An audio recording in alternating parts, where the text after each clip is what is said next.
Get out of here. Starting soon over like. Yay! Hello! Hello! Hello, everyone. Hello. Welcome, everyone, to our extremely fancy, extremely prestigious Scumposium. It is the Scumposium, friends. What is a Scumposium? You ask, what is a Scumposium? Well, first we'll start off with, we're the trash people. I'm Emily Pineapple. And I'm Forrest, keeper of the cannon. He keeps that cannon. And today we bring you the beginning of what I hope to be a series of extremely fruitful and highbrow events. Oh. A very quiet Taco Bell ad. That's interesting. Scumposium! And this is Single Walk Run's first We Are Trash People since it moved here to Radio Free Multiverse's Twitch channel. Fucking yes! One BBBR! Mike! Welcome to the Scumposium. Scumposium. So I am so excited that you are all here, because not only do we have a little round table of some of our dear scummy friends to show off their fiber arts. Ooh. But if you want to show off a fiber art, if you're starting a fiber arts project, if you're like, whoa, how did they do that? Not only can you type those questions in that chat, you can head on over to the Discord and see the fiber arts thread in the projects and collabs channel. And there is the link. And select that little link to the right there. Because we want to see all your cool stuff. Yeah. So why don't we bring people on? I will show off the things that we have here in this studio as folks show up, and then we can see some of the incredible fiber artastic things our friends have to show us. Yes. Oh, yes. We've Discord threads scare and confuse me. Good. Oh, wait, wrong show. Oh, I'm sorry you're feeling that way.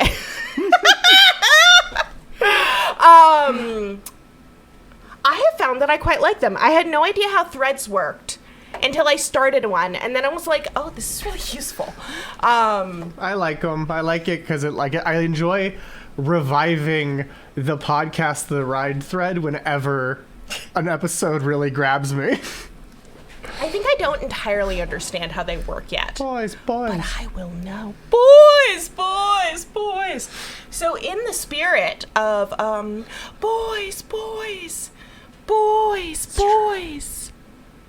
Guess who we have for you today? I would like to see all of you. That's fair. Put your... That's fair, Blocktoven. Little typing fingers together. Yes. I want to see a clap. We want to see clap. I want to see clap. Clap. I want to see some more clappins with your little tip-tapping thingies. Clap for our dear friends. We have Lindsey Premmel, Noah, Janos, and Specific Andrew.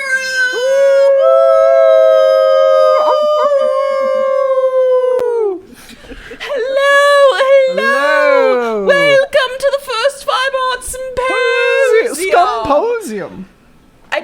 I don't know what I am imagining myself holding. Teacups. Is this what fancy people do? It looks like the fancy little teacup. Yes, because we are all extremely fancy and we're going to be showing off all of our stuff. But let's go around and share. For anyone who may not know, I want to hear you share your name and hold up something that you love that is within reach. For example, I'm Emily Pineapple, and this is the thing within reach of me. That's right. It's a very... I'm going to lower down. No. Hold it back. An old embroidery that I did. I like the back a lot. I don't know why.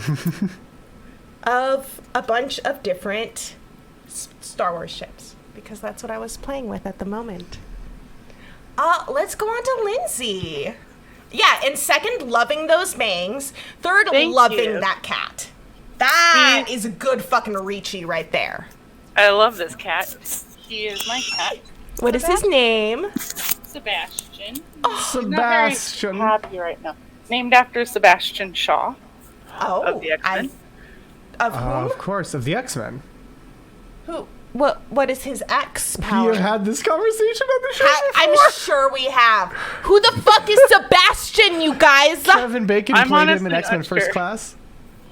Kevin Bacon played him in X-Men First Class. I did not see X-Men First Class. Sebastian Stan. I know who Sebastian Stan is. Bucky. Wait, I'm so confused. You mean the guy from Fresh who eats people? Yeah, his name is Okay. Sebastian. Okay. Well, I love that. Oh, but Sebastian. Wait, so it's named after Sebastian Shaw, right? Yeah, we adopted him with the name. It just so happened to work out because we're nerds. I'm not familiar with the character That's myself. right. But Sebastian Shaw also played Darth Vader under the helmet in Return of the Jedi. Oh! What? What? So the cat is dressed appropriately. Yeah. Yeah. The guy who played Darth Vader. Thank you so much, Lindsay. Next up, we got Noah. Another cat. Yes. What is this cat's name? This is Ella. Ella. Was Ella named for anything in particular? Yes. Or anyone in particular? Yeah, actually. So my childhood cat, my parents named this cat. The old cat was adopted before I was born, and they named her Ella after Ella Fitzgerald because when they went past the adoption van, she was crying out and singing for them to come take her. And then this is one of my roommate's cats, and my roommate met original Ella when she was still alive and named this Ella after old Ella. That is so sweet. Oh my goodness. What a freaking cutie. Is she a Bengal? She's gorgeous colors. No, she's just like one of those tabby strays. She's just real pretty though. But she's Sweet little super pretty annoying when I cat. try to do embroidery most of the time. She loves the string, and so Shit. I bet. bad news. Bad news bears. She just does not want to participate. She'd be the perfect cat to have around a nunnery. I often think about how I would have been put in a nunnery to work doing embroidery and other fiber arts were I born in the Middle Ages. I cannot overstate how often this has come up as a topic of conversation, to be clear. I would have worked would've- out great. you would've I would killed have it. made It them would've been a great. lot of money and then be completely unmarriageable because I'd have such a terrible disposition by that point. Is that how that works? Like that's how nuns make money is by doing embroidery? Yeah, they were actually early factories, and you could sell your child, like to a nunnery. To protect them? No, because you couldn't afford a dowry, so you would sell them to a fucking nunnery. It's darker. And they would work until they died, doing fiber arts, usually tapestries, weaving, embroidery. Sometimes they were put there until they were married off, and a solid number of them were like, you know what? I'm a fucking gay anyways. I'm having fun. And just fucking rocked shit in the nunnery.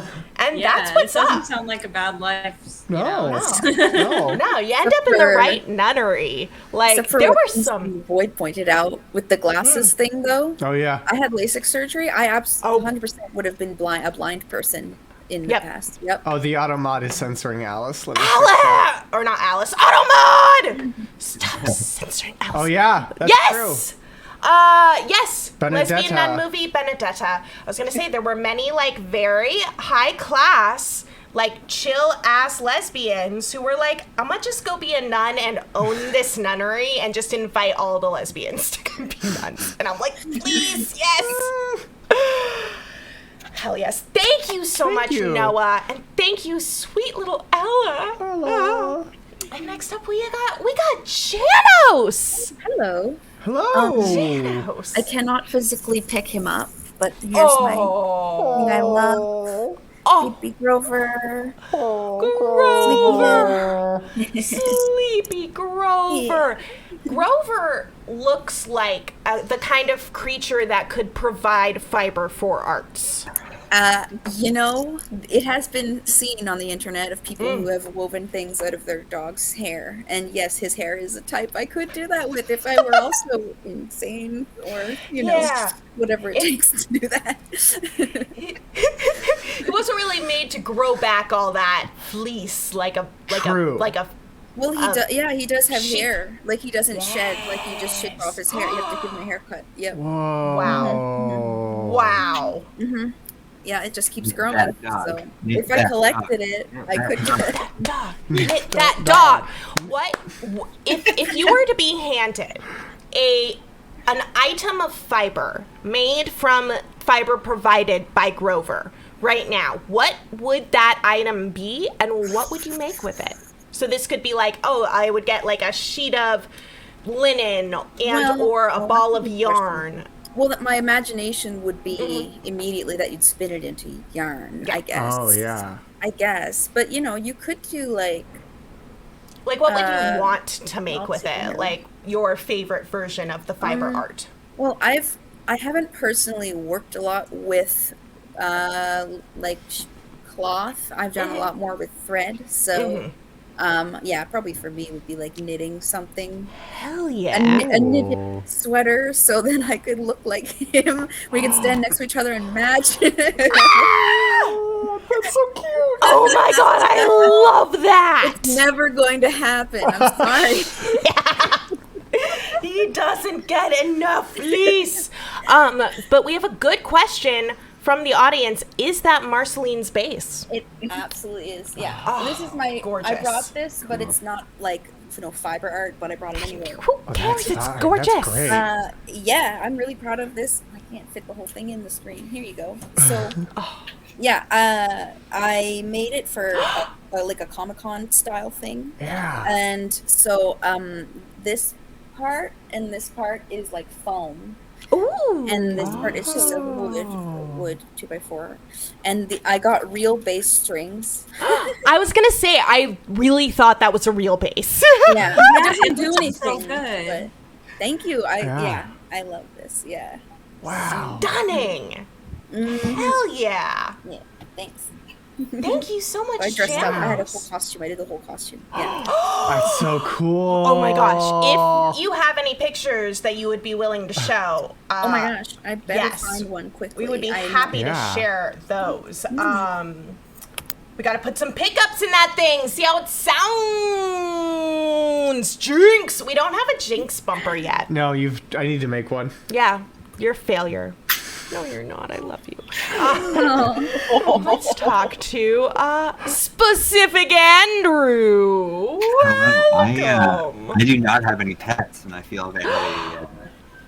Like you're probably a bad person. The bottom here. I'm probably Because only bad people don't have pets. I think so. That's not true. Yeah, no, I'm pretty sure that's true. But it's not that interesting. But okay, to show me. pivot, to pivot. Well, okay, yeah. Here's an actual bass, or I mean, Ooh. that is an actual bass as well, obviously, but a more immediately playable bass and guitar. But but to pivot into other things in terms of Little Richies. I love this is semi-intentionally, semi-accidentally putting a whole bunch of yarn in a dryer at a laundromat and in balls, but then it just became this. And That is incredible. It's really beautiful. It was like tangled in with all of the clothes and everything. Oh, wow. So yeah, just wanted to. When you were putting this ball of yarn in, did you know that the balls of yarn were going into the dryer, or were they just in the bunch of clothes? So I did. It was in some traumatic bed bug situation time. It was like, Oh, no. Sorry, I'm gonna put these in the dryer too. But they were like in balls and then in a tote bag, and I tied the tote bag really tight. And I'm like, you know what? They might become tangled in the bag, but they'll be self-contained. This knot will hold. Knot did not hold. And then it was just an absolute gorgeous mess of just all of these colors tangled through all of my clothes, and it was really beautiful. And I'm glad it happened. It is I had a lot stunning. of none in my house. It doesn't not look like the awesome like fleece of a Muppet. Oh yeah. Yeah, it's very Muppety. Yeah. Like, it is gorgeous. It can be a creature. I fucking love it. Yes, Alice, we had specific on Andrew on playing music, and we have a request, if possible. Can we get a quick bass riff, please? Good. I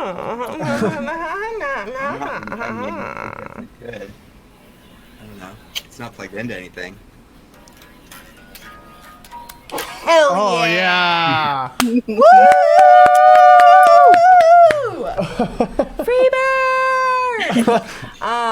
Hell yes! Thank you so much, Specific Andrew. Thank you so much, everyone.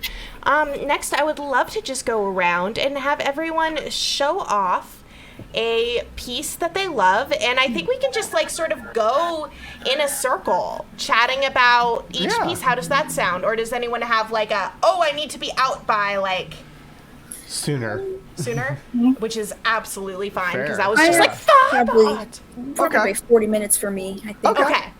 Fucking sweet. Yeah. Then well then let's get started. I wanted to show everyone a fiber arts piece that I made, and look, it's a porg. Aww. I used to have 6 of them, and I put them in. This one's my best one. I can't find my worst one because he became a pincushion. Oh yeah.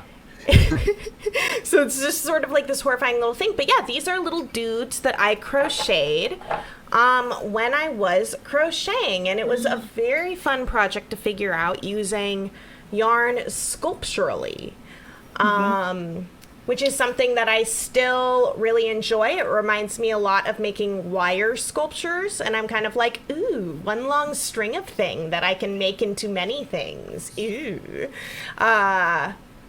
And yeah, these are my little dudes. Filled them with polyfill and did not record my patterns.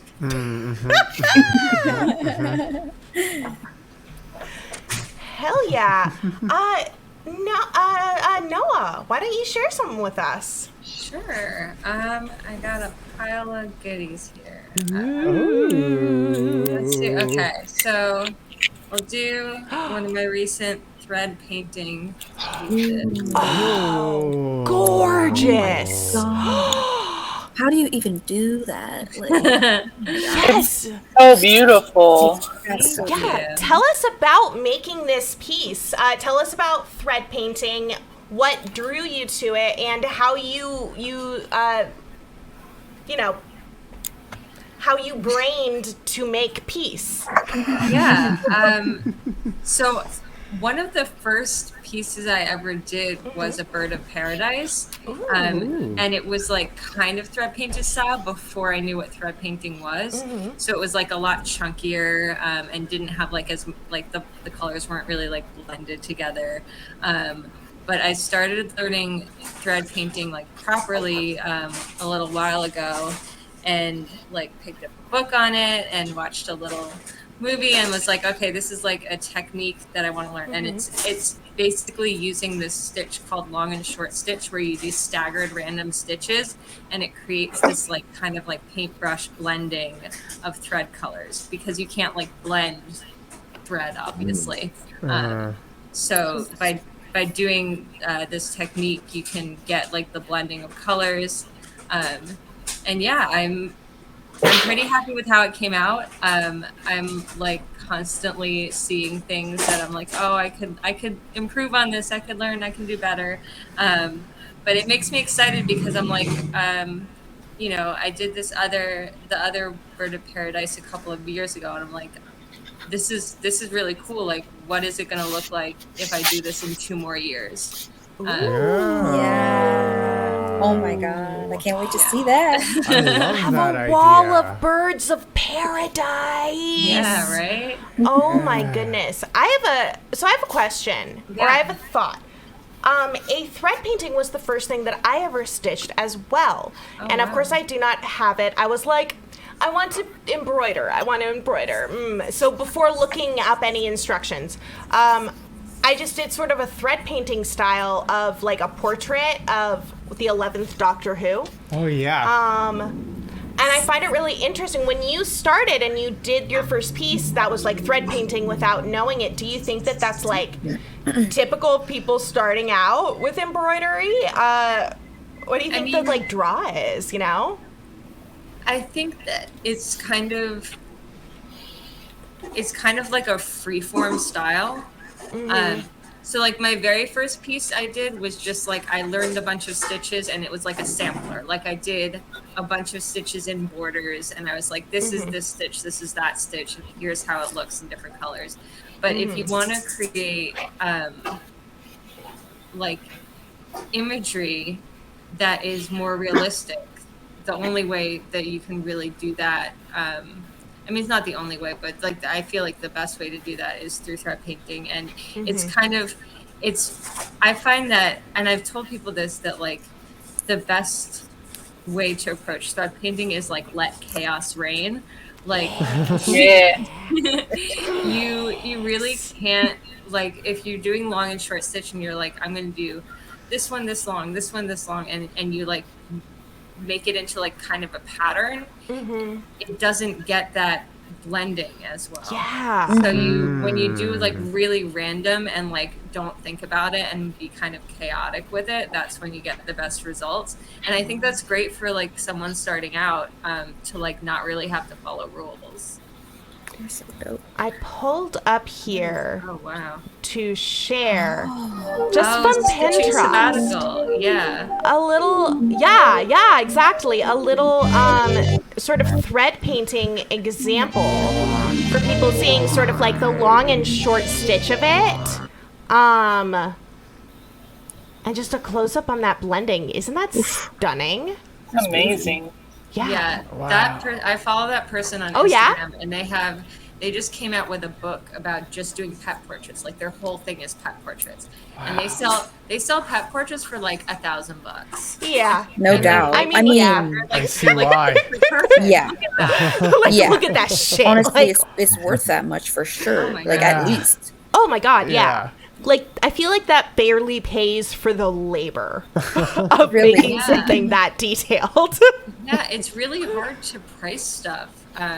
Because, like, I started timing myself to start pricing pieces to, like, make a living off of this. And it's really hard because you want to make stuff accessible, which is why I do so many different styles. Like, I do, like, the thread painting, but I only do like a few pieces thread painted a month. Maybe I do like 1 to 3 thread painted pieces a month, and then the rest I do stuff that's quicker and easier to get done, so that way I can like sell stuff that's more affordable. That's really cool. I love that. Thank you so much for sharing about your strategy. That's super fascinating. It really is, because like the part of art where you move from like, this is something I love to do, and then I'm like doing well, to how do I enter this into the capitalist system? How do I make this work for me in the only way that society will do so? Yeah. It's hard. It's a big step. And that's really cool. Thank you so much.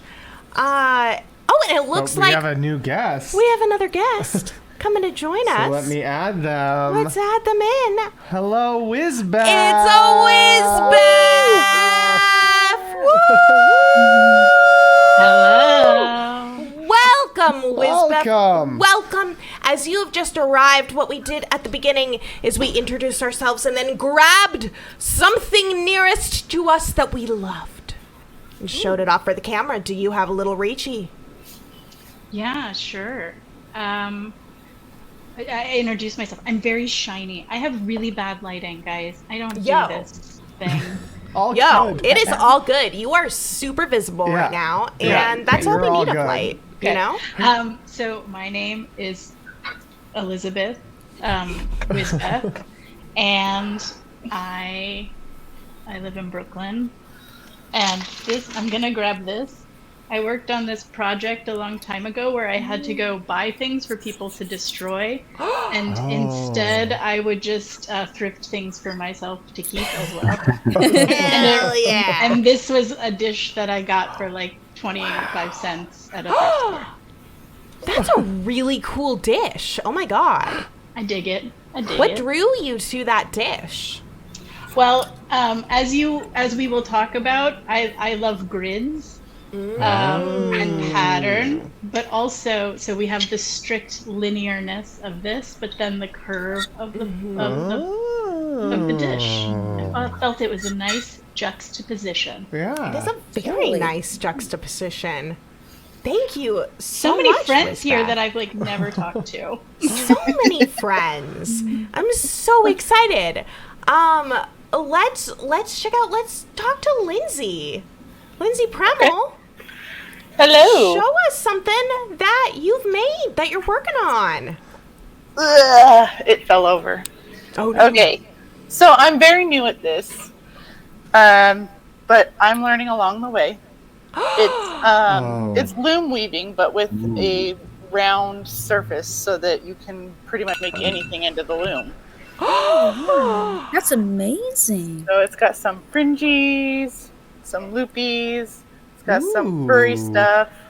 Oh my gosh. I've found that using like actual materials, like this is chiffon right here, it creates a really beautiful pattern that's distinct from yarn. So I'm just learning a bunch of different techniques right now. And it's the most relaxing thing I've ever tried.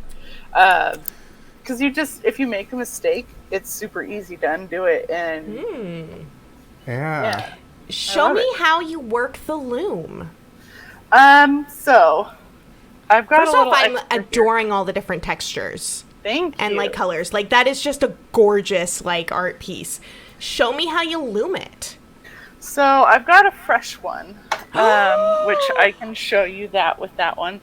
Because that one's it's getting into the areas where the warps are further away from each other, so it's harder to do. And make it look nice. So basically you just start with anything round, and I of course chose the hardest possible hoop to turn into a loom. It's so slippery, but I found ways around it. And so you made this loom? I did.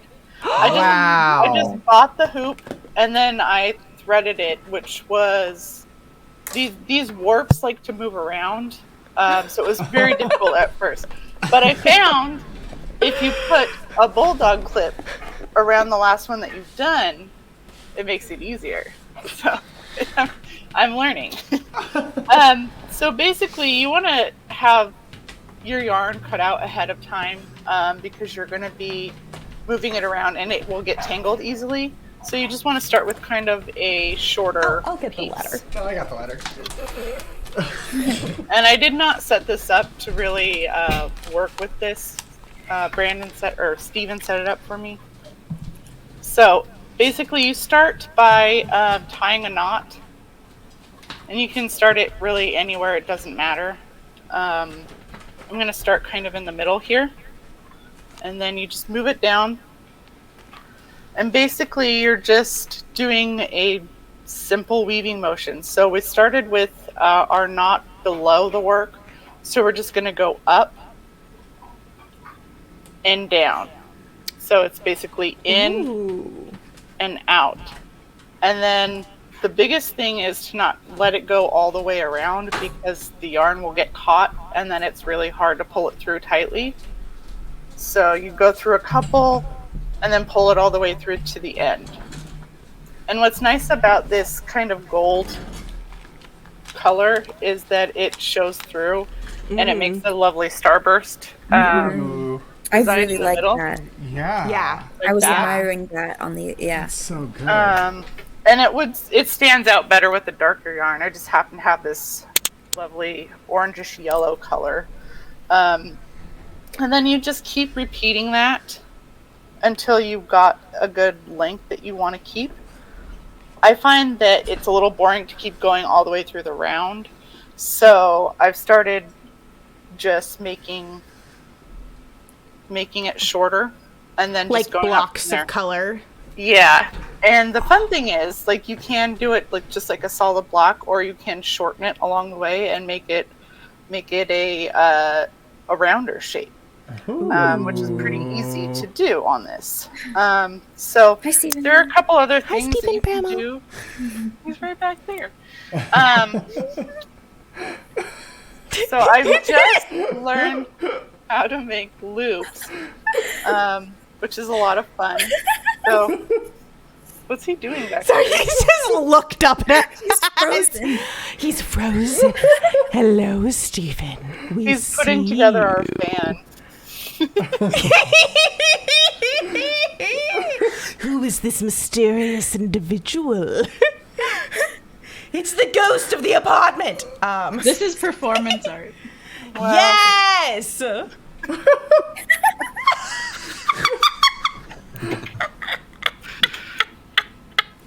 Way to camouflage. Where'd he go? I don't think anyone Like noticed. he was never here. It's like he was never here. Yeah. What a lovely matte painting background you have. You know, it's a moving portrait. I really love it. It was really hard. So yeah, basically you just keep doing that in certain patterns. You can also add like loops, which took me forever to learn. Some things just don't make sense to me in videos and like in diagrams. So it just took a lot of practice. But basically you're going to do the same thing over again. You're just going to take your looped piece of yarn, pull it through, and then you're going to take the other end and push it through where you just pulled it through. Grab it, pull it tight.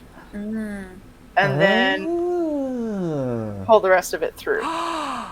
So like that's how you would make one of those fringy rugs without a rug gun. Yeah, I've actually I've done a little bit of rug work in my teens with the looping needle. I can't remember what it's called. Punch needle? Yeah. And that was a lot of fun, but my cat's grabbing the string. But yeah, you basically just, I'm trying to learn more techniques. Oh wait, let's compare. I think we have a punch needle This was a punch. This piece. was just a little punch needle kit. Can we put Lindsey and Janos next to each other? No. No? But what Well, if it's just the two of them and they if we can take hold it everyone up? else back, they can. Okay. Hi, Janos. Hi. I mean, mine's a very miniature version. They're of very that. cute. You did a Thank you. great job. I love It's them. literally like paint by numbers, like thing that I bought at Michael's. I can't do stuff like that. I get so like distracted that I screw those kinds of. So this sort of like random stuff that you just put whatever you want wherever you want it. It's good for me. I absolutely always follow a pattern. Like cross stitching is my thing. So it's like the opposite of that. So funny. Show I us the can't do please. patterns. I'm like, don't tell me what to do. I can't count. I can't do this. I find it very satisfying. Oh my god, they're so cute. I made these too. Oh my So- goodness. Crocheting used to be the art that I did, but I got carpal tunnel. And it just wasn't working anymore. Oh. I Same. stopped before it got really bad, at least. But these are remnants from my crochet days. I made the patterns myself. And Hell it yeah. was real hard figuring out his Oh my god, his hat comes on. I love it. Oh, that is so cute. and his backpack. His little comes backpack is so on. adorable. I love that. God. Oh my Those are so god. beautiful. They're stunning. Yeah. Thank you. Stunning. I love that, and I love this discussion about patterns versus not patterns. Sort of when creating, yeah. I find that so interesting. I tried to do patterns when I was crocheting and found that I lost focus too quickly. And so I had to start doing them on my own because it's my ADHD. I don't know. Just can't do it. I'm impressed by Janos's work. Right? That's very good. Well, just wait till I show you the big thing I have over here. Let's take a look. Let's take a look. Show us the big thing you've got over there. This is what I'm doing right now. Okay, so you posted a picture of this on the Discord. Yeah. It is so much bigger than I thought. I did a few more rows last night. Tell us about this piece. This is the pattern. Please. So, like, literally, it's a grid. Like, so each box, it tells me what, what color to put in.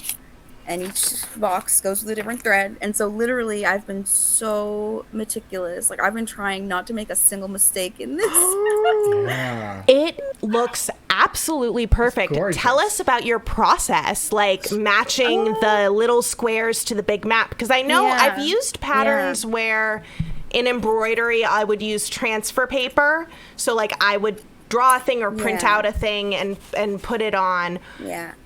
Or having the cross stitch right on there, but that's a map. No. Well, I guess what I was advised by some tutorial at some point was to start in the middle. So, like, I guess to make sure it's in the middle. Yeah, and that is a good idea. Yeah, because otherwise it could be off. And so I started basically, like, right around this guy, or, like, here. And I just sort of like, so you have to kind of go in rows. So I kind of, it's so hard, it's like backwards. I kind of went like down, I don't know, like you go to the right and then to the left and then to the right and then to the left. And this time I went all the way across and then all the way back, and then all the way across, all the way back. So like, and I just kind of slowly filled it in. Because you're trying to use the same thread to keep going and keep going. Like, you don't cut the thread after each stitch, right? Oh. You keep going. So it's the, like, continual method. I know when I was first learning embroidery, I got very attached to this one particular tutorial maker who was doing, like, archival level embroidery, so it was like way too sophisticated for what I was doing. But it was very interesting how she was like, so for this one, which is gridded, I have two versions of this. The idea is that it's Rey. The idea that it is Rey Skywalker's. Oh, it's so funny to call her Rey Skywalker's. Skywalker's Rey silhouette. Rey Star Wars. Rey Star Wars. And this one is all French knots, so it's little knots into it. And as you can see, it's just a fucking mess back there because I was like, fuck it. Oh, yeah. Whereas this one is woven. I sort of put down my outline and then just wove things because this woman was like, you have to keep it as neat as possible on the back. Otherwise, the priests will not purchase your wares, nor will they bring them to market. And then what kind of dowry will you earn? Yeah, exactly. No, I'm self-taught / I watched some of Noah's tutorials. Oh, hell yes! Yeah. But, Noah? Yeah. Shout out to Noah. Hell yes! But the thing I meant to say, I guess, is like once you start, you have that as your reference point upon which you can build the rest, and you know that you're in the right track based on what you've done already. So the hardest part is just like the very beginning, I guess. Do you find that are you counting like the boxes, or is everything just relative? Counting? Well, yeah. Yes, it's relative, but I'm like, okay. Like let's say these two squares have 2 blocks in between them, so make sure you skip 2 spaces, or however many. Like there's 5 spaces here. I had to skip. Make sure you count them right, so you don't mess up, because it's gotta be perfect. Tell me, what do you listen to and or watch while you are making this? Yes, I love podcasts. Hell yeah, I listen to podcasts. And Sam, shout out to Sam. He turned me on to Doctor Who audio stories. like like audio adventures. They're yes. so fun to listen to. Like I've radio heard plays. fantastic things about the radio plays. I Yeah. have not checked them out yet. Do not tell my friend who is also named Noah, who is like obsessed with them. Yeah, they're very fun. I would recommend. And Sam's been recommending me like which ones are good because some are hit and miss, I guess. Yeah. I would bet. Yeah, and occasionally I will watch Deep Space Nine. Oh, hell yeah. Yeah. Yeah. Yeah. That is kind of perfect for, I feel like, that kind of detailed handwork. I have to especially, concentrate. Yeah. Yeah. And Star Trek is so, like, talky and, like, kind of calm, Yeah. Yeah. even when it's Deep Space Nine is exciting. Deep Space Nine is my exercise show. I'll rewatch Deep Space Nine while I'm exercising because you really don't need to look at the screen very often. Yeah. It's pretty good for that. Yeah. Specific Andrew, show us what you got. Show us what you got. Let's see that. And I want to hear your take on the pattern versus no pattern, and how that factors into the various projects. Okay, so I've got one big patterny thing and then a couple little no patterny things. So maybe I'll start with the big one. Okay. In case we run out of time. So I'm going to try a screen share. Okay. Watch out. And this is the thing that is also in stuff you made, correct? Yes. Now, select window or screen. Okay, making sure I'm selecting the right screen because I've got a couple screens here. Show us the one with your bank information. Yeah. This is Lindsay's loom while you're looking. Yeah, here we go. I'm obsessed with that loom. I have a stamp actually that looks like that starburst. And I'm kind of just obsessed with how gorgeous the gold is. My headphones were not connected. What is the material? What is it made of? Oh yeah, Emily's headphones. Literally my headphones Don't tug on it. unconnected from there as you were describing the thing I was most fascinated by, and I was that's why I had to get the ladder. But I'm too curious. It's literally just a metal crafting hoop. Oh my gosh! You can get 'em Hell yeah! just at Michael's or anywhere. And then I found this on a website. I can't remember where, but it's just a gold twine. Literally. Hell yeah! Hell yeah! And then I just use when you start it by knotting it, and then you go through the back, come around, circle it around the hoop, and then pull it back behind as well.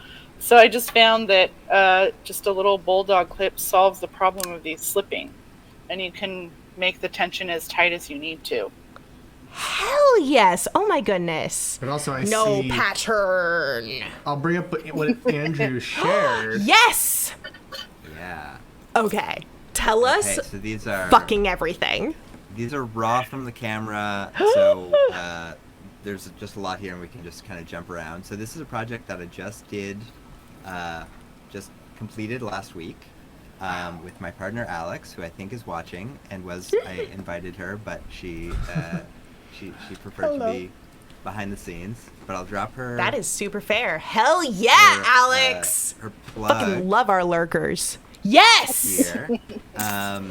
She is a seamster and pattern maker and textile artist and clothing designer and upcycler extraordinaire. So she gets the technical credits for this. I brought some installation experience, but all of the sewing, full credit to her.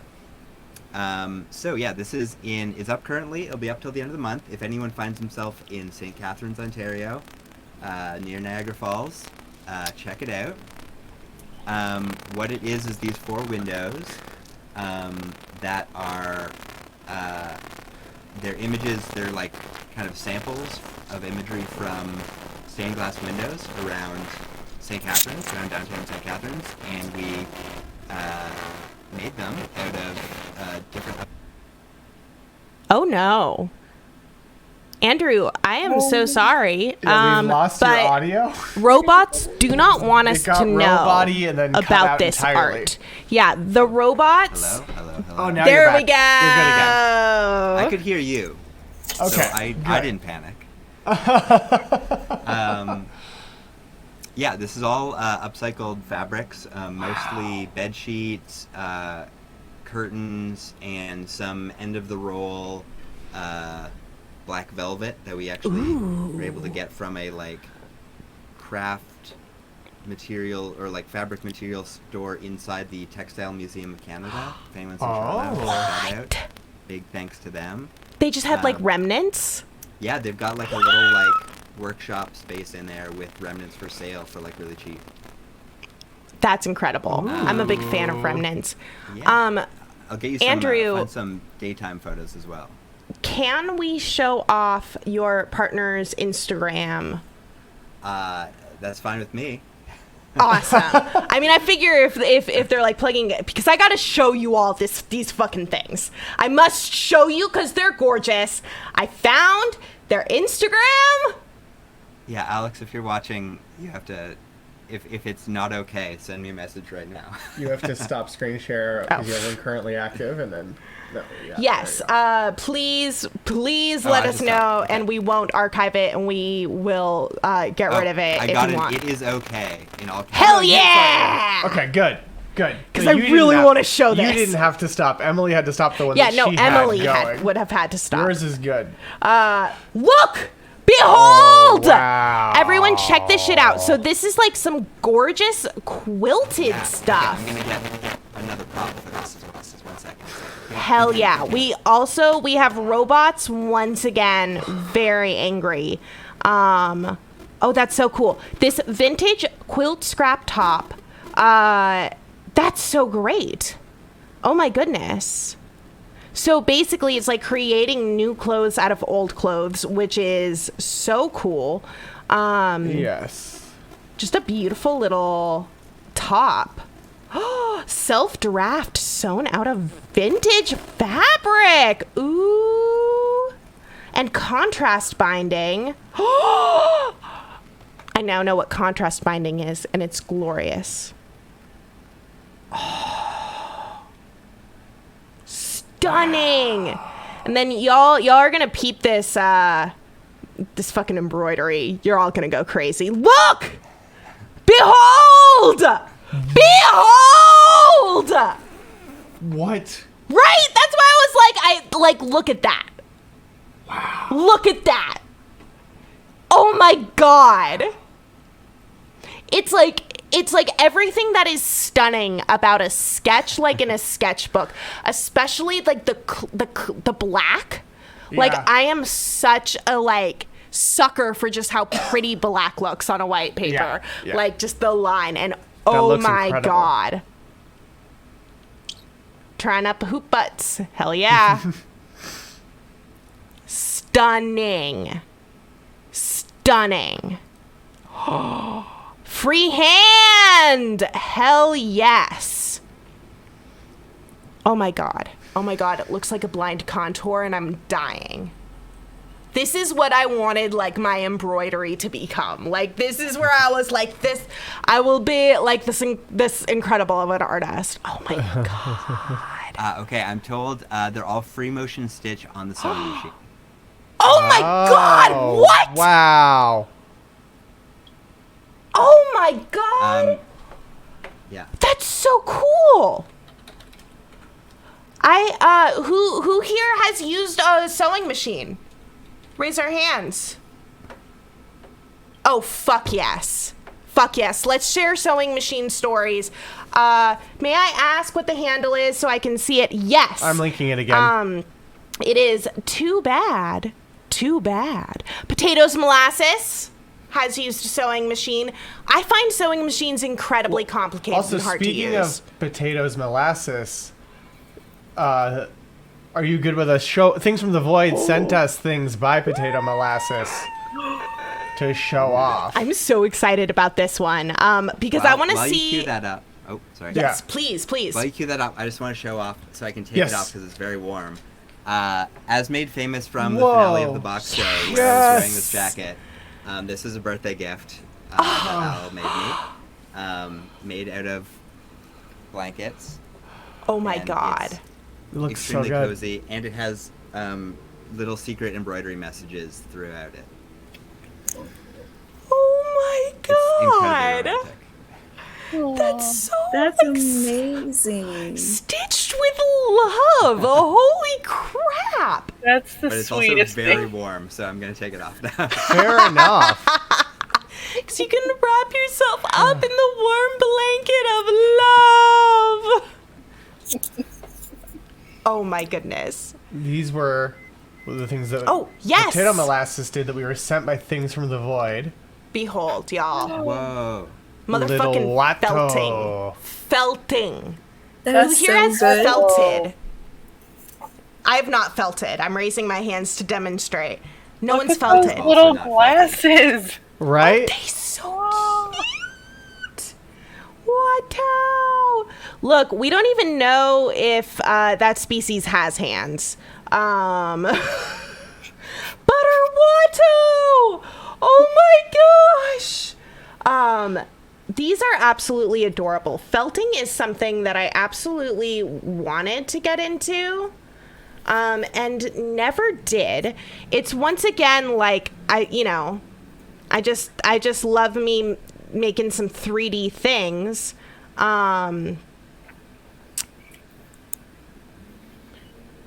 But incredible. Wait, okay. Who here has something made with a sewing machine that they can show us? Fucking Janos, show us! Yes. I actually did bring. I found my old Halloween costume of Max from Where the Wild Things Are. Oh. So I made the hood with the sewing machine, with the little whiskers and the ears, and then I sewed it onto this shirt that I bought that is like almost the exact same material. Yeah. I got it from like the thrift store, and then I made and attached the little pants, so it's like a onesie. And I made the pants, and I made a tail that goes on the back. Incredible. Yeah. Tell us about making this project. Was it your first time with the sewing machine? This I made in college. I think before that I had made a cloak with a hood, like Hell yeah. for a Death Eater, like a Harry Potter Death Eater Yeah. costume. Oh yeah. And so I had made that was my first time sewing, or not sewing because I did take like a home ec class in school. Damn, that's lucky. Yeah. Yeah, I was pretty lucky, I guess, to have that. But yeah, this was a few years later, and I haven't really sewn anything since because I don't have a sewing machine of my own now. Mm-hmm. Now that I've moved out. Would Yeah. you want to if you had the option of like receiving a sewing machine, Yeah. do you think I you have would come up plans. with $1 million? Yes. Yeah, I Tell would me love your to plans. do. What I want to do is I have all kinds of old graphic T-shirts that Ooh.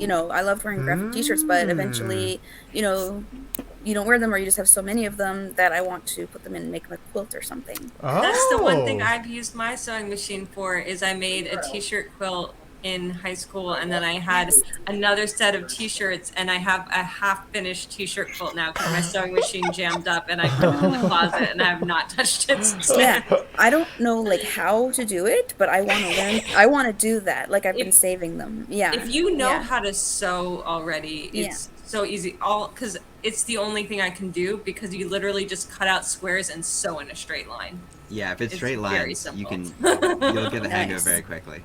I somehow managed to screw that up. I'm not good at sewing. I think something about the machine is when I was younger, I did like a sewing camp, which is just like, why put me in a room with a bunch of strangers, like at any age? Like, that's just like, let's activate the awkward. Like, you're going to disassociate so You're hard, also you at a will remember sewing camp. none of It's this. already Yeah. awkward. Yeah. Yeah. It was like 5 like kids in a room, and I'm like, I can't, like, the lights are fluorescent. I don't know what's happening.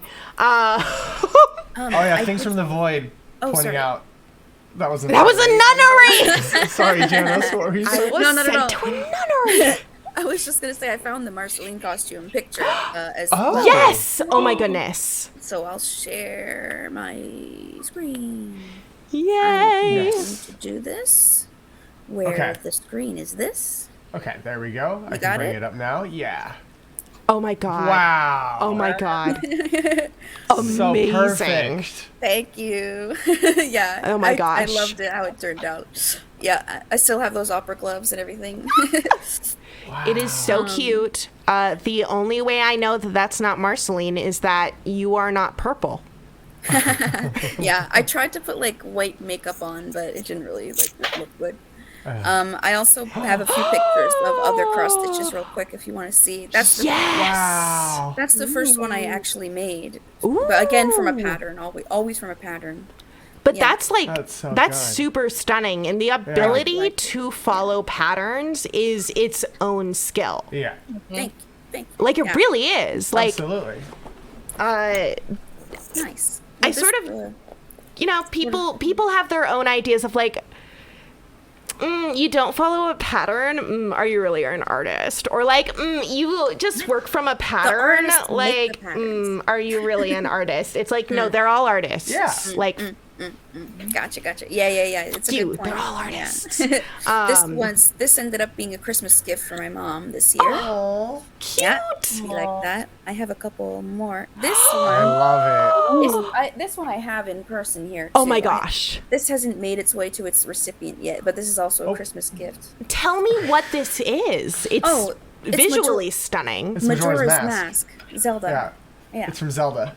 Wonderful. Yeah. Wonderful. I've Here I got am the- like, wow, that's a really lovely design. Yeah. It's like, yeah, I mean, I love the colors. Yeah. one of the most popular things ever. No worries.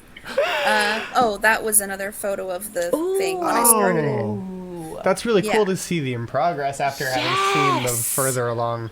Because I can see you started right on that middle curve. Yeah. Just like I said. Yeah. Right Yeah. But across. after hearing why, it's like, of course, Yeah. and it's so good. Hey, thank you guys. Yeah. I don't know what's next. Oh, this one was another Animal Crossing. Yes. This was also a gift which someone received. Which was this one was fun to do as well. It's a little small one. I don't know if I have more. Oh, that was my in progress of that. And this is a stop motion. Oh. I tried to take in progress photos each time. Yeah. So you get to see how it goes, like together. Yeah. Oh my god! I love Play it that. one more time. I mean, if it's okay, I'll play it one more time. Yeah, no, absolutely. Whoa. Yeah. So I love stop motions of me things. too. Yeah. My I have photos of the leaf. I have photos of this, but I have not yet put the video together. But it'll have its own video too. At some point. Yeah. That's all I got. I'll stop sharing. Stunning. Wow. Never stop sharing. Those are Right? beautiful. Thank you. Yeah, thank you so much. Yeah. I think. Wait. First, I want to go to Wizbeff, and then I have some questions for the collective. But did Andrew finish? Yeah, Andrew, you hadn't gotten through because Andrew had to step away for a second. Oh yes, please, There's a Andrew. robot. There is a robot desperately trying to silence you. I think it's the one that gained sentience. Oh, the At Google Google, one? which actually I watched a really interesting TikTok about how humans will just put like thoughts and feelings to things that sort of parrot things that sound like humans back to us. So what we actually should be examining is the biases inherent in the language that we are training these systems on and what those humans are seeing. It's very interesting. But that person is apparently has like religious beliefs tied to that AI. So I didn't know. it's wild. Okay. I watched a really interesting TikTok, so let's not go off on No, that. we'll look and into that instead look later, at and this. let's focus on everyone's art. So here's some daytime shots. I love that. Oh my That's what it god. looks like. during the day. That's so cool.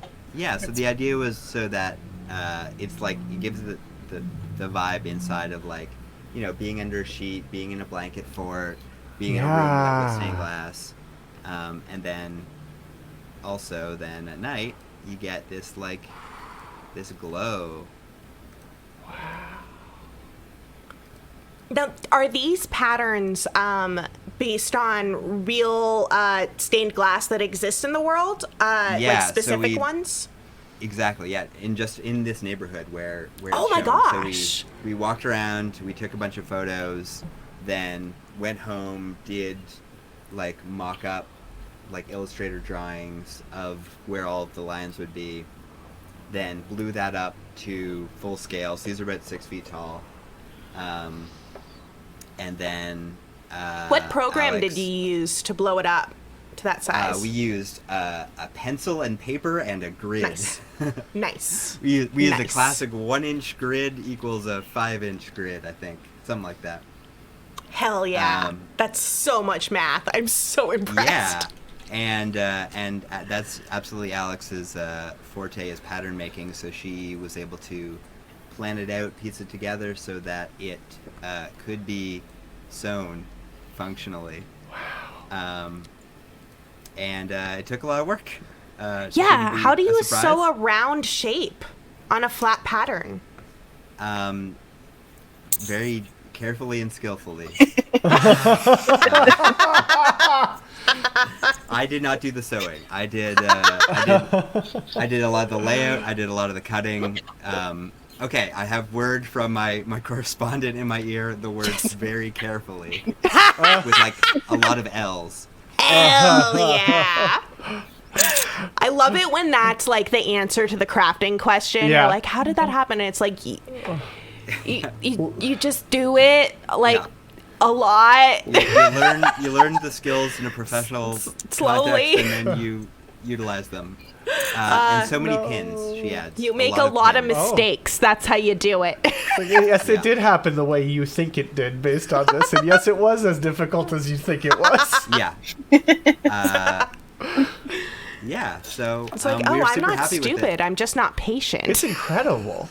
And the biggest compliment was, so it was up for this weekend for this art and music festival, and then the Niagara Arts Center was like, hey, we like it, we don't have anything else booked for the rest of the month. Why don't we keep it up and give you more money? That's so cool! So, like, what a good compliment that is, right? Amazing! Congratulations! Yes! Oh my god! One, like, absolutely fully deserved. Because those are stunning. Yeah. Like, I could write a fucking paper on them. I couldn't write a paper. I hate writing papers. I could deliver a dialogue upon them.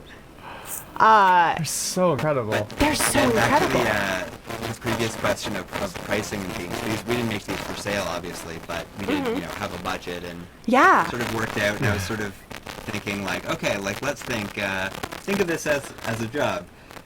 Let's break down how many hours this is going to take. And then as soon as I did that, I was like, oh, no. Let's not look at the hourly rate. This is very demoralizing. This is single digits. This does not feel like skilled labor. Yeah, but worth it. Yeah. Wow. Absolutely. And so stunning. Yeah. Stunning. Thank you, specific Andrew, fighting through this robot. Yeah. Desperately trying to silence you. Usually the robots are trying to silence women, so... I was just being cute. You crushed my finger. Is a cat being cute? It's Steven. I accidentally crushed his finger, which was apparently under my chair. Oh no! Are you okay? I don't want to talk to you. No! It's like when you accidentally step on your dog and they just look at you like all betrayed. And you're like, I feel so bad.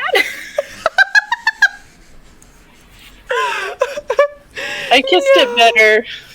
Will the relationship ever recover? We're just watching a divorce live on air. Like, you know. No big deal. No big deal. We are trash people. We deliver, okay? We deliver the trash. We deliver the drama. And we deliver arts. Wizbeff! Yes. I'm gonna say goodbye. Janos first, is giving yes. us I'm gonna fingers. go say goodnight. Oh, you. please. Thank you Goodbye. so much for Thank you joining us, so much, Janos. Thank you for having me. This was so much fun. Absolutely. Thank you so much. Your art is was stunning. incredible. Everyone, check out Janos's Bandcamp. Yes. Hannah Marceline. Marcian. Marcian. I mean, Thank you had you. Marceline on the brain, but it's okay. Yeah. Right. Hannah Marcian. If you have not heard Janos sing, if you have not heard their music, Just wait. fucking go. Fucking listen. Yes. What are you doing here? What are you doing here? Yeah, Go. what are you doing? The fuck No, are you right doing? I now. postponed it. Okay, bye. Turn this shit. Okay. Goodbye. Good night. Thank you so much for joining us. I'm like, oh, goodbye, things from the void. Goodbye, things from the void, having to go to work. Enjoy, do your best to enjoy your capitalism required labor. Yeah, we will not still be on when you get back, but the next show on the channel might, which is, of course, missed calls with the former randoms. Hell yes. With today's theme is Goss, hot or cold. Hot or cold. And speaking of Goss, Wizbeff, give us that Goss. Give us that Goss. Show us what you Show got. us your art. Okay. Show us that art. Okay. So, this is gonna get a little nerdy. Hell So, yes. bear with me. Okay. Oh, I'm so So- fucking ready. When I studied dance in college. Great. Hell yeah. Hell yeah. And in a music class, we learned about this algorithm that Arnold Schoenberg, who's like one of the fathers of 12-tone music, he basically created this algorithm, which it's a matrix, 12-tone matrix, but people also call it the magic square. And I was super obsessed. I was like, yes, give me numbers, give me math rock. Can like, we back up shortly? Yeah. So, Sorry. 12-tone up. music Yeah. would that be the scale that you're like do, re, mi, fa, sol, la, ti, do? Yeah, but what Schoenberg and other 12-tone musicians, they really value every single tone and not necessarily in this melody. So oftentimes Schoenberg's operas don't sound good. Like they're not generally fun to listen to. It's very jarring. Yeah. That is something I had indeed. found about their music in my I listened to a lot of classical music in high school while I was studying. Yeah, I don't generally turn on Schoenberg for relaxation and meditation. But tell me about the square, tell me about the magic square and the math rock. And if there is something that I can play audibly and or a sound that can be made. No, I don't have any I'm of that betraying pulled up. my lack of math and music knowledge. No. It really just bear with me. Tell me. So Show me. I became obsessed with this grid, this square, and I wanted to make a thesis of dance for my dance piece using this method. Ooh, I was 22 years old. I did not understand conceptual dance. It did not work. So I was like, put that on the burner. But then I started weaving in 2014, and then I was like doing like all the cool like Instagram Pinterest weavings that were really popular around that time. And then I was like, oh, I'm gonna start making these gridded weavings. And so basically I have a form that I've made. And so basically,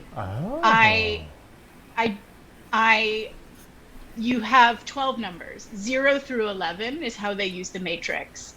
I do a random number generator, 0 through 11, and it picks this top row. of numbers. Once that top row is chosen, the matrix figures itself out. So I used to do it by hand, which was ridiculous. And now I have a website that I just plug in those 12 numbers, that order, and it just does it for me. And so then I copy it here. Is this what you're talking about? I can't see that. I'm now very close to the You know, computer. that is super fair to not be able to see that. Yeah. What? Wait. What? Wait a What? You're not second. sharing that I'm part. not That's sharing bad. this one, but I started scrolling and it was like math into colors and I was like, what? Okay.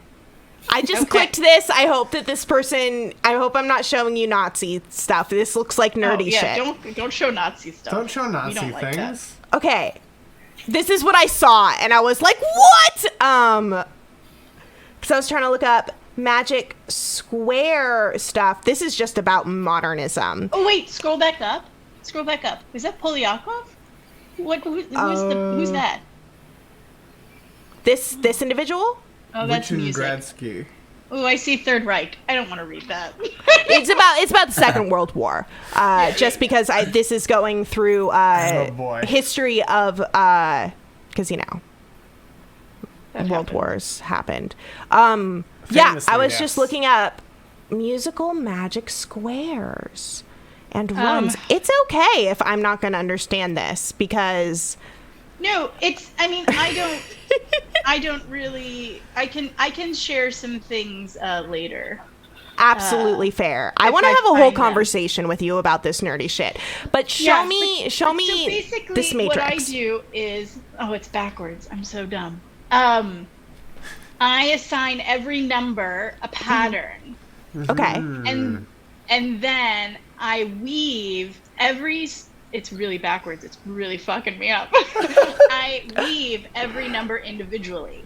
So out of these squares and these numbers comes this weaving. And this was one of the first ones I did using it. Wow.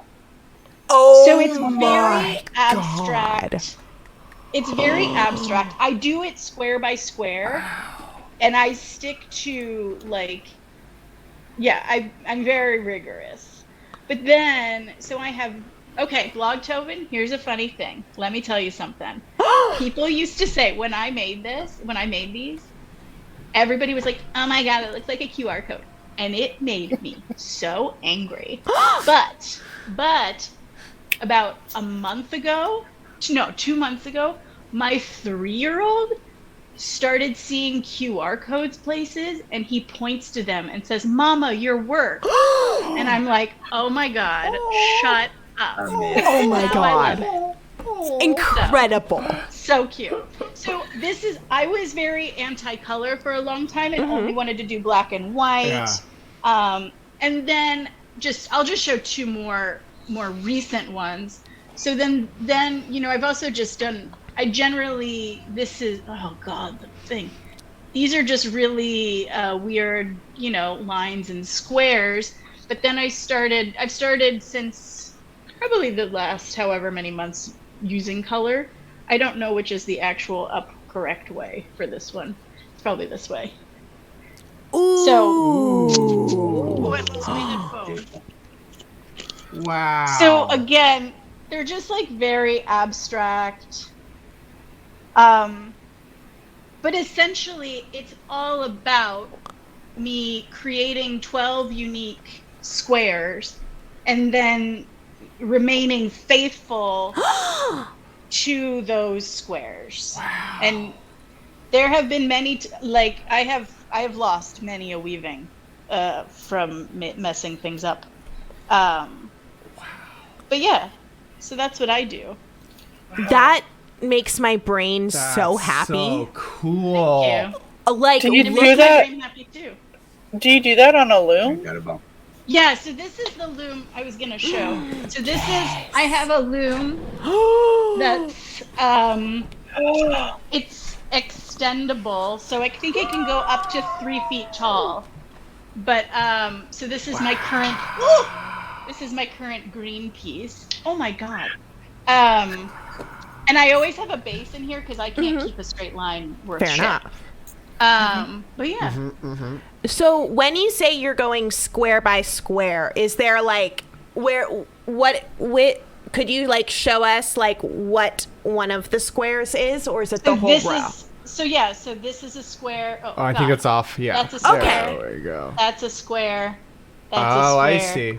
That's Nice. Which is great, and like even when things are facing the same direction, I still do it square by square to maintain the conceptual integrity, if that exists. Yeah. Well, I think that it must exist because when I look at it, my brain is like pattern. Yeah. Like there is definitely a pattern going on, and humans love patterns. The human brain loves a fucking pattern, but it can't quite pattern it. That's true. Because it has the beautiful magic square thing. So it's I'll say that the one interesting thing about the algorithm, I don't know if I can actually, I have a lot of these weavings. I'm a person who doesn't sell weaving. I don't sell things. So the way the algorithm works, whatever is the lowest number makes a diagonal across.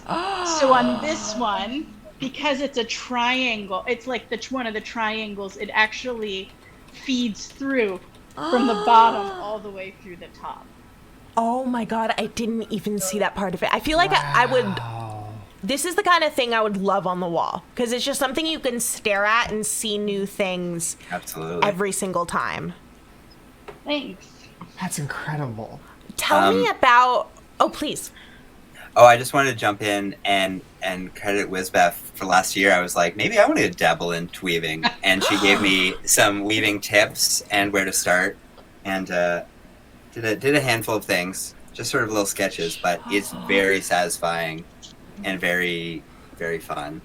So Weaving as a is counterpoint like to my big installation stuff, here's just some little sketches. Aww. Those are Just little sketches. They're incredible. Oh my Yeah. God. This one's like red on red, so you can't tell, but it's kind of a texture pattern. Did you make your own loom?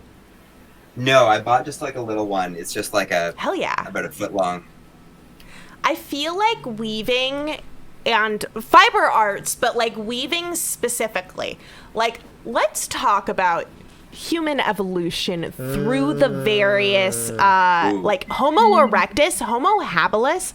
So these are the great ape humans essentially that then became us.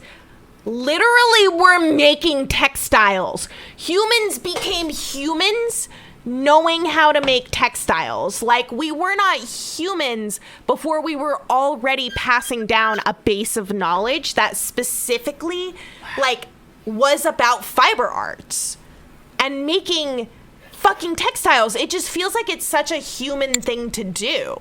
Yeah. And it's interesting and kind of weird to me how few humans like know how to do it or know that it's an option as an art. Like the only time I've ever done weaving was literally in kindergarten when they were like doing it as just like an art project for class. And I remember I remember the first thing I ever weaved was a basket in like 6th grade, and I was like, this is cool, and immediately got bored with it and put it away for a long time. But it is like, I remember when I was just 12 thinking, this has been going on since the beginning of time. People have done this since the beginning of time. Right? Yeah. Like working with please. No, you go ahead. I was just going to say, like, working with fibers while listening to each other tell stories is just such a human thing. Yeah. Mm-hmm. Like, I really want to sit around a campfire with a bunch of women just weaving things, telling stories. Like, that's the value of performance. Like, that's the value of performing arts for groups of humans. Like, it's incredibly valuable, because how the hell are we supposed to sit around making all of this complicated shit that we need to live without some fucking entertainment? I'm going to drop a link into into the Twitch stream. The Twitch stream is like well behind, so this is confusing for anyone who sees this link. But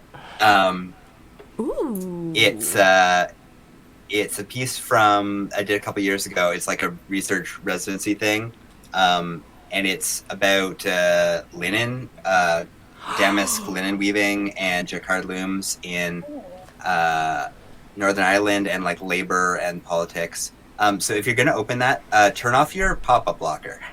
Turn off your pop-up blocker because it's a pop-up based piece of presentation, and then just click the link when you do. So it's just like I love your use of the word chimera. First off, because that's brilliant. Okay, right may for this not work on this. May not work within a window because. Yeah, it's not quite having the effect it just you is wanted. like all of my research material and fragments in just like a huge pile of pop-ups. So, everyone can look at that on their own time. Okay, that's so amazing. And it's a really cool experience. I absolutely encourage everyone to do it. I'm like looking at it this screen right now. Like, we started doing the actual experience, and I'm not going to screen share anymore because I want you to see it. Because I'm just like, it's so cool. Because or muslin. Like learning that muslin fabric, like it was like the fanciest type, and now like I go to the fabric store, and that's what we is used for mocking things up because of how machines make it versus like humans making it. And Jedi humans are making it with machines, but like the handwork, there's so much knowledge that exists. And a lot of it has been lost, but a lot of it still exists. But I realize all of my fiber arts knowledge, what little I have, is exclusively in the domain of how does it involved in a Jedi costume. Yep. And that's it. That's the only time I've used a sewing machine. It's very important. Don't belittle that knowledge. It's completely valid. Oh, yeah. No, it's definitely valid. It's just like funny realizing that was my only entryway in. I'm curious. I have a curiosity for all of us. What I would like to know, we talked to Janos about what they listen to while weaving, making these things. I want to hear what are y'all watching and listening to while you are working on your fiber art? Noah, tell us. Yeah, what do you like to listen to or watch? I definitely don't watch stuff while I'm doing embroidery because I have to be like looking at at the embroidery that I'm doing. But I listen to a lot of music. I've been so at the beginning of the year, sometimes I just decide that I'm going to listen to like a lot of new albums that are coming out in the year. So I have like so far. These are all 2022 albums, and I've made it to now a second page. That's awesome. So yeah, I have like a few favorites that I've been revisiting, but I've mostly been listening to like a lot of new music, and I do a crafting group called Queer Craft Club. Yes. Can we share that? Yeah. Sorry, that was a question for Forrest. Okay. I was like, sure. Yeah. I was like, can you pull it off? I just said it. Yeah, absolutely. So, like a couple of times a month, I organize a meetup in a city park in New York for queer and trans people to just do crafts and hang out and chat together.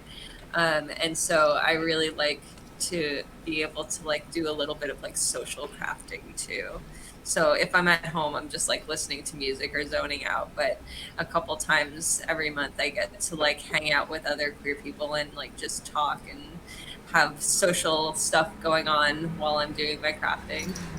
Oh my God, I love that. I absolutely love that. Crafting in a social space is a really special experience. It feels real good. It feels real human, you know? Yeah, like sewing bees, embroidery circles, like people like do this shit for a reason. It feels real nice. Yeah. Like feels real good. It's almost like what humans were made to do. Well, we weren't. I don't know. It's almost like humans became humans while we were already doing this. I love that. Thank you. No, is there an album from what you've listened to that you're like, everybody please listen to this album? Oh, I mean, like I'm sure everyone's heard of the Wet Leg album. Wet Leg by Wet Leg is amazing. Hell yeah. The Big Thief double album is really good. Ooh. Dear Scout has a great album out. Yeah, there's a lot. It's just too many. Hell yeah. Everyone check out Wet Leg by Wet Leg. I clearly don't know who this person is, but I'm fucking happy with that name. And absolutely gonna check it out. Thank you, Noah. Wizbeff, tell us. What do you listen and or watch? Shameful. This is so What? shameful. Tell me, share your shame. No, Give me your shame. It's not a secret, but as Noah said, you can't really look at the television. So I essentially just watch every franchise of The Real Housewives. Oh, that yeah. exists. Yeah. Yes. That's some good trash right there. I generally only watch trash television because the only time I'm watching television is when I'm leaving. Yeah. So that's my excuse. Hell yeah. But also, I relate to that. you would love Wet Leg. I feel like you're gonna jam real hard. Fuck yeah. I'm really excited. Because I have not cracked the code of finding music and new music for myself. And so I'm going to a playlist. Oh. Okay, so actually, You though, can I share- do have trash report scheduled. That's true. Coming up, which is the idea of it was we are given an assignment and then we have to give our book report, on the thing that we have been told to consume. Please make me a playlist. Yeah. I really want to listen to things and talk about things. Fuck yes. Also, hell yes to trash television. Yeah. It exists for a reason, and that reason isn't just that you don't have to obey union laws in reality television. It's not only that. Because they're not technically actors, and also the crew doesn't have to be unionized. Also, you have to do non-union work in order to join the union, which basically just means that we're perpetuating the idea that non-union work should exist. But I still highly recommend The Real Housewives of Salt Lake City. Yes. Big recommend on that. I've been watching 90 Day Fiancé with my friends. I'm gonna be real. It's really true. fun. It's a fun thing to have on. I tried to get my husband, so I had to do the visa that was the 90 Day Fiancé for my husband and I. And at some point, that's when it... You 90 Day Fiancé'd? Well, that's the visa we used. Because, yeah. You 90 It's the Day fiancé Fiancé'd. visa. I'm gonna tell all my friends. I know someone who 90 Day Fiancé'd. But so much when more to I it than was just the like, visa. oh, we should go on this show, I literally started applying for the show. And my husband was like, do you think I want to be on television? And I was just like, oh. I'm sorry, you're not messy enough. You two look like you're gonna work out. Yeah, it wasn't dramatic in any way. We would have been awful for It's two people who just really care about each other and have a lovely relationship.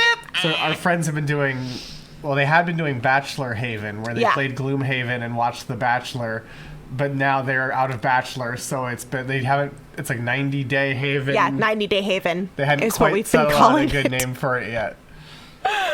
But it's fun. It's fun shit. Lindsay, tell us, what do you watch and or listen to? Same thing. I don't really watch. There's usually something on in the background. Lately, it's been Taskmaster. It's a really fun show. It's just a bunch of comedians from Britain, Ireland, UK in general, and they have to solve a series of tasks, and whoever wins gets a statue of the host, just his head. At the end, and it's a good time. We've seen them all before, so I don't feel the need to watch every second. But when I'm here just alone and Brandon's not, or Steven's not Steven's not here to watch something, I'll usually put on a playlist or something. I just sent an example of it in the chat.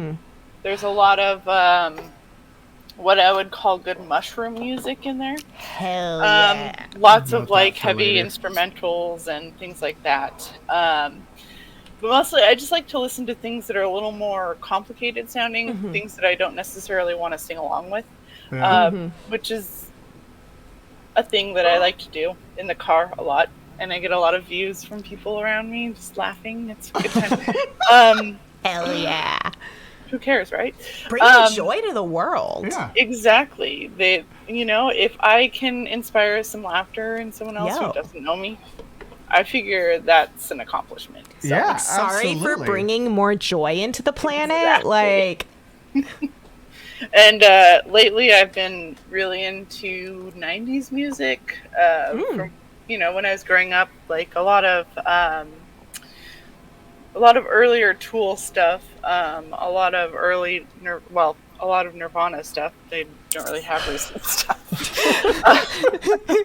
And embarrassingly, some No Doubt. Hell yes! That is not something to be embarrassed about. That is not embarrassing. I do a really and good if it impression. Is, I'm screwed. Right? I do a pretty good impression when I'm listening to it of Just a Girl. The way she sings, it's like, I'm just a girl. And I'll sing just like that in the car, and people can definitely hear me.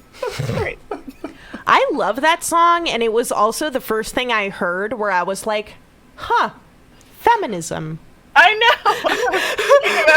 I was like, when I was, 10 or 12 when it first came out, I was just like, feminism rules. Right? I'm like, hey, you know what? They have a fucking point. Yeah, they do. It might be simple, but it's out there and it's good. Hell yes. Yeah. So that's what I do when I'm weaving or drawing, really. I listen to a lot of stuff like that when I'm drawing, too, because I have to kind of concentrate with that as well. Hell yeah. Yeah. Thank you. Specific Andrew, share with us. Sure. So I have a good story. When I got deep, when I caught the weaving bug, back around sort of Christmas, early New Year, my partner and I spent a day or multiple days, and we watched Search Party, just like straight through. And she was knitting and I was weaving, and we basically didn't get up for the whole day, and like my brain and hands were so occupied that I didn't check my phone until I did, and there was like a bunch of calls from like my parents and like friends that like they were like thought something had happened to me because I just like was not responding to messages all day. You were just living Search Party.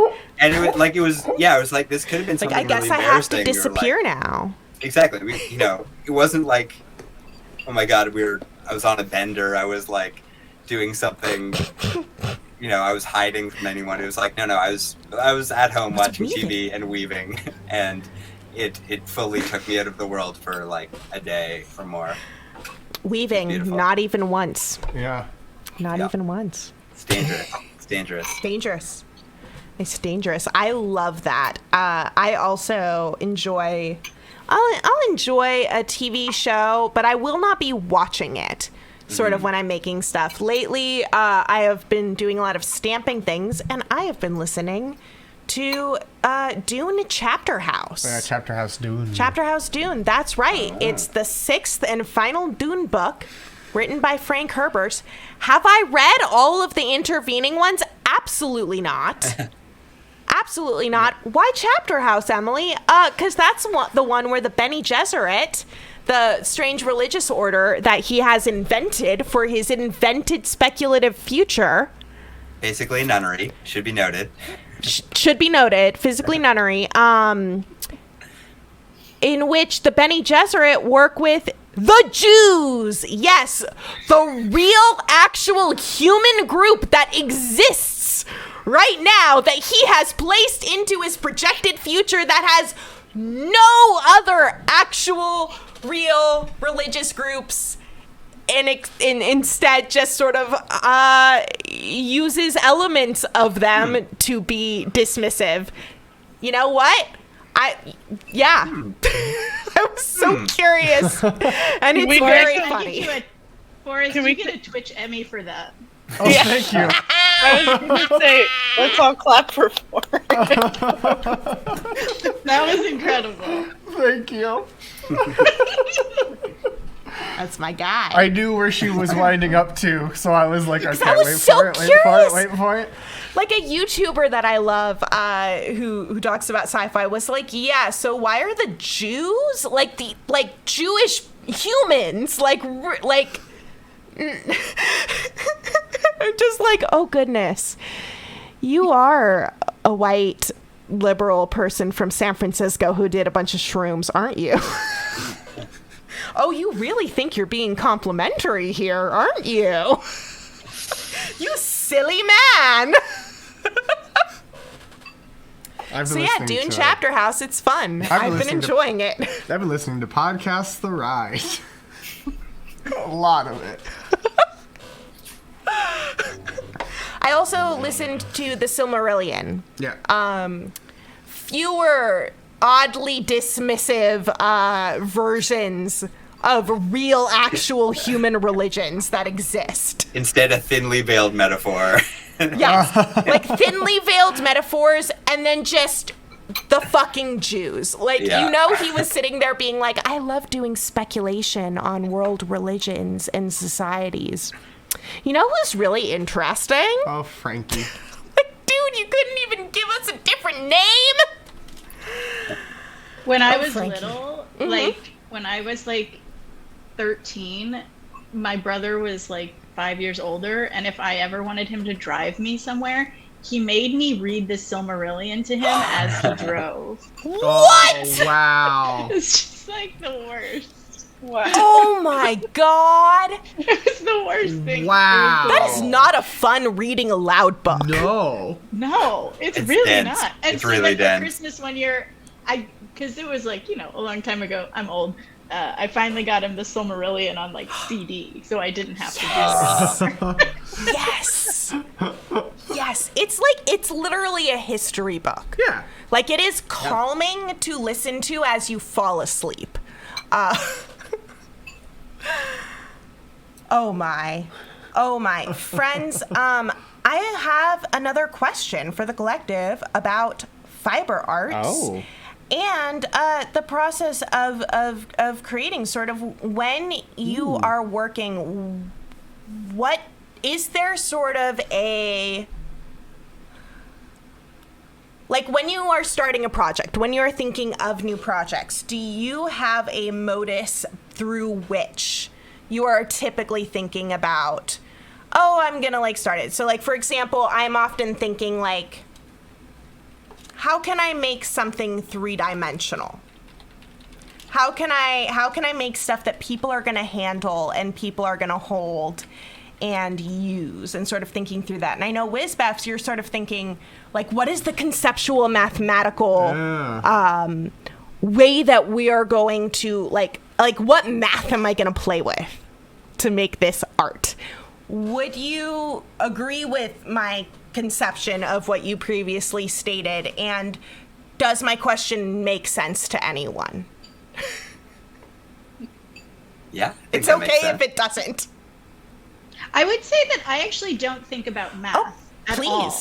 Yeah? It's because the math is just the way the algorithm is just the algorithm. All I do is think about pattern.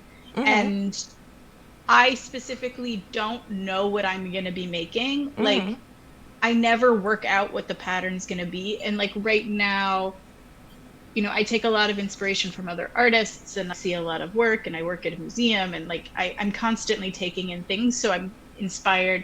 But like right now I'm just like thinking about color and like colors together. So I don't think I'm actually like, I'm not like that smart that I think about math. No, it's just the mode through which it filters through the math in a way. I love that. So you when you're approaching a piece, what piques your interest and gets you rolling is thinking about elements within a piece. So like line and shape, grids, exactly, colors. And so this one, for instance, this was very different for me. But what I wanted was, I have this one, and then I wanted to work on things that didn't go together, which was different because I had been used to using two things that just kind of flowed together, and instead I wanted it to like just juxtapose. So I'm trying to work with things right now that contrast, which is very difficult for me. Like, I like black and white in a contrasty way, but contrasting with colors is very difficult for me. So I'm trying to like, so that's how I really process it. It's not necessarily, I'm not sitting here doing trigonometry. No, but that's super interesting, and I love that. Does anyone else feel like, one, they understood what the hell I'm talking about, and two, I'm like, I don't even know if the words I'm saying make sense. What pulls you in? I also generally come at it more from a conceptual way. I do a lot of, as exampled with this installation, a lot of sort of site-specific stuff.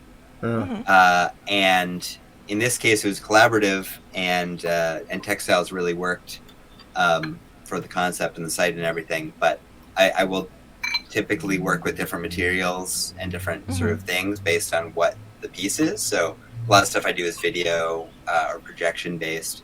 But on the other side, like, it was so much fun and so satisfying, and it's reminding me I want to get back into weaving and knitting, because it doesn't have to be, it can be very conceptual, as Wizzbeffs are, but it can also be something that you can make something beautiful without having to plan it too much, or plan it and just sort of like enact that plan, as your piece is also like, you kind of set it and then you just follow the instructions that you've set. You set it and forget it. Hell yeah. And then that makes me remember it in intricate detail at every moment. Yes. But set it, forget it, and you're constantly thinking about it. You're never not thinking about it, ever. That reminds me a lot of how, Lindsey, you've described approaching your pieces. How it's sort of like, tell me about it. It's almost like improvising with materials. Yeah, like I said, I'm not good with patterns or plans because I lose track of what I'm doing. I just get into the rhythm of it, and then I realize, oh, I should have stopped here and started a new color. With the way that I weave these, I don't necessarily have to think about it. I just keep going until I like the way that it looks, and it turns out well. Like with this, for example, right here, this sort of braid I love that pattern.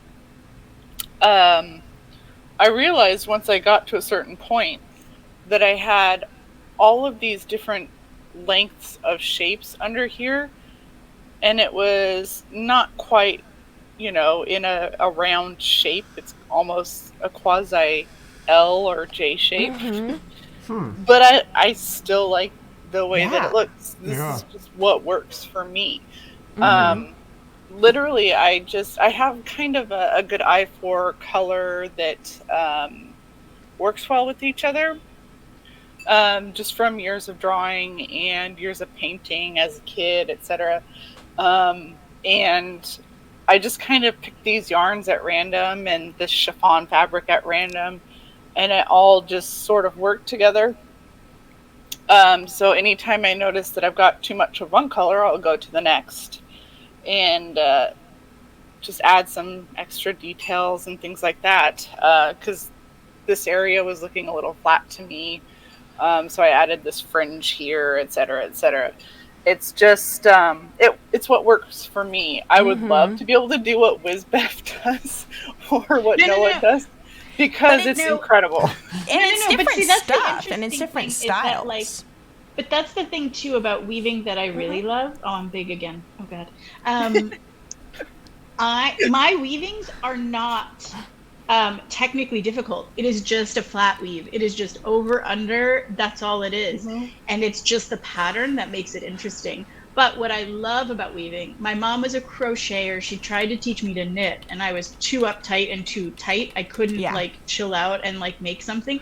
But weaving, you can literally use any yarn. You can make anything. You can make it tight. You can make it loose. You can play with that volume a lot. Maybe you can do that in other things too. But I feel like weaving, there's a structure with a loom, and then it's like all fun from there. I am a very structured person, as I say with like my my t-shirt button to the top.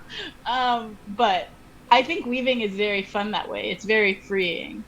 I found the sort of like improvisational weaving like this really felt like painting. Like when you're saying, Lindsay, that it like transferable skills, it felt very similar to sort of abstract painting of just thinking about shape and color and composition in a very sort of free way that was really surprising. Can I see that closer? Yeah. It's I was so expecting beautiful. it to be a very sort of structured, planned sort of thing, but it really let me just kind of play with it. But it's so interesting because like It's abstract beautiful. painting, while it's my love, the love of my life, I can't do it, and I don't feel like I understand how to do it. And so I like I've only taken one weaving class, but the person I learned from was very good at that kind of thing, that like, free weave. And I'm just like, this is just not how my brain works. Like I need structure. It's interesting, Coming different from the materials and different art forms. Like I find in my sort of plan heavy art, things like installations and site specific stuff, I'm very structured, very detailed, very rigorous. But then when I draw or when I paint, it's almost always sort of abstract and improvisational. And when I play music, it's usually very improvisational. So we all contain multitudes. Super talented. Andrew's super talented. Thank you. I love also Noah. So here's a story about Noah. Let's plug embroiderugh. Oh yes. On Instagram because when I was starting out getting into embroidery, but guess who I found on Instagram and started following because I loved their stuff and it was cheeky and fun.